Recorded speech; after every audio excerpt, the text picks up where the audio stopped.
کی جانا میں کون بھولیا کی جانا میں کون ہے بھولیا کی جانا میں کون او بھولیا کی جانا میں کون۔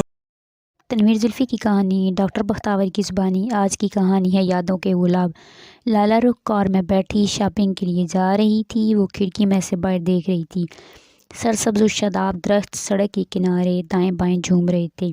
ایک مزدور سڑک کے کنارے کوئی کام کر رہا تھا، پسینے سے شرابور، گرد سے نہال، دنیا سے بے نیاز اپنے کام میں جتا ہوا تھا۔ اس کی سرخ پگڑی ہوا سے اٹکیلیاں کر رہی تھی۔ اس کے ماتھے پر پسینے کی بوندیں موتیوں کی مانند چمک رہی تھی۔ لالا رخ کو معلوم نہیں کیا سوجی ڈرائیور سے کہا، کار روکو۔ کار رکی، لیکن مزدور نے آنکھ اٹھا کر بھی کار کی طرف نہ دیکھا۔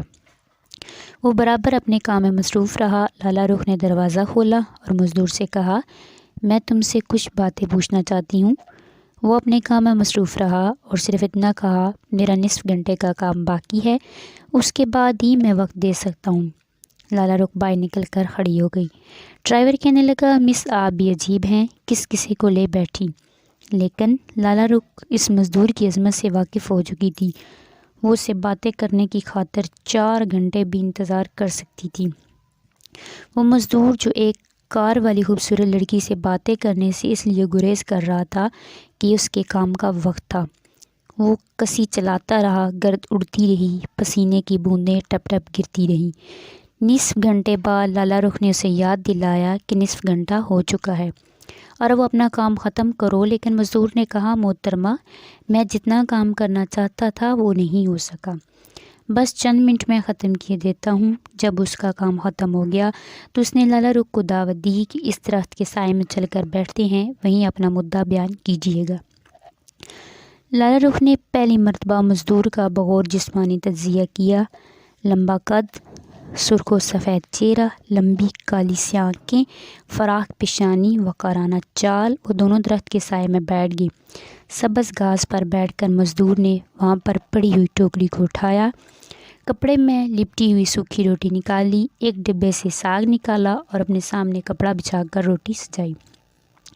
برتن سے لسی نکالی اور پھر لالا رخ کو دعوت دی کہ وہ بھی اس کے ساتھ مل کر کھائے، اور لالا رخ جیسی نازک مزاج لڑکی بڑی رغبت کے ساتھ سوکھی روٹی کھا رہی تھی۔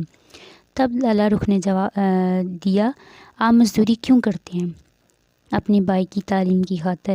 اس کا معاوضہ آپ کو کتنا ملتا ہے؟ 30 روپے ماہانہ۔ اور اگر میں آپ کو 100 روپیہ ماہانہ دوں تو آپ ہمارے یہاں کام کرنے پر رضامند ہوں گے؟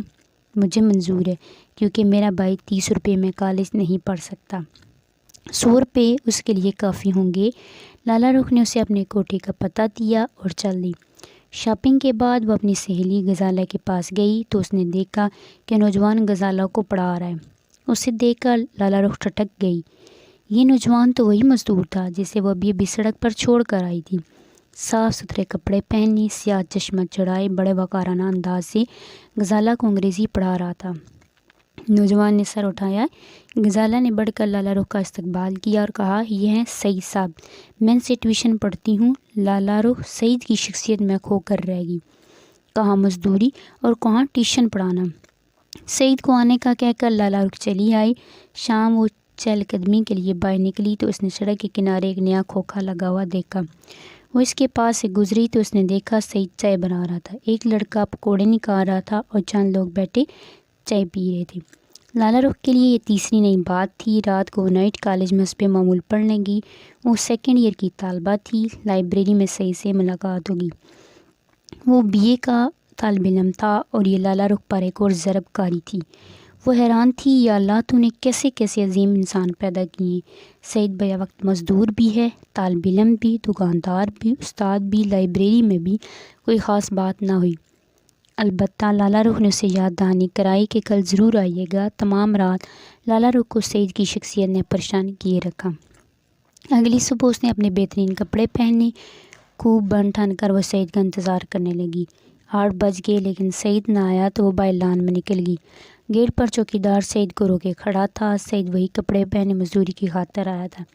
لالا رخ اس کو ڈرائنگ روم میں لے گئی، باتیں ہونے لگی۔ لالا رخ نے سعید سے کہا، مزدوری کرنا چھوڑ دے، میں تمہیں اپنانا چاہتی ہوں، لیکن آپ یہ کام چھوڑ دیں۔ سعید نہ مانا، کہنے لگا یہ میرا ذاتی معاملہ ہے، میں سب کا کام کروں گا۔ لالا رخ نے بہت مغز کھپائی لیکن وہ نہ مانا، کہنے لگا مزدوری میں بھائی کی خاطر کرتا ہوں، ٹیوشن سے اپنی تعلیم کا سلسلہ جاری ہے، پکوڑے بیچ کر گھر کا خرچہ چلاتا ہوں۔ والد صاحب عرصہ دراز ہوا فوت ہو چکے ہیں، ماں پہلے ہی فوت ہو چکی تھی، اب ایک بہن ہے جو میٹرک کی طالبہ ہے۔ اگر تم مجھے پسند کرتی ہو تو ٹھیک ہے، لیکن تمہیں میرے ساتھ ساتھ چلنا ہوگا۔ تب سعید نے کہا، میں اسی سڑک پر کام کرنے کے لیے جا رہا ہوں۔ ایک ماہ بعد لالا رخ اپنی باجی سے ملنے گئی۔ 2 سال بعد واپس آئی تو اس نے جگہ ایک بڑا ہوٹل دیکھا جہاں کبھی سعید کا کھوکھا ہوا کرتا تھا۔ پھر چند دن بعد اسے پتہ چلا کہ 1 ہفتے بعد اس کی شادی ہو رہی ہے ہوٹل کے مالک کے ساتھ۔ سعید اسے نہ مل سکا تو اس نے دل میں فیصلہ کیا کہ اپنی پسند کو ترجیح نہ دے گی۔ اسے پتہ چلا کہ امجد نام کے کسی لڑکے کے ساتھ اس کی شادی ہو رہی ہے۔ رخصتی ہو گئی اور پھر وہ کسی کا دھڑکتے دل کے ساتھ انتظار کرنے لگی۔ دروازہ کھلا، اس نے نظریں اٹھائی، سعید اس کے سامنے کھڑا مسکرا رہا تھا۔ لالا رخ بولی، سعید نہیں، امجد سعید۔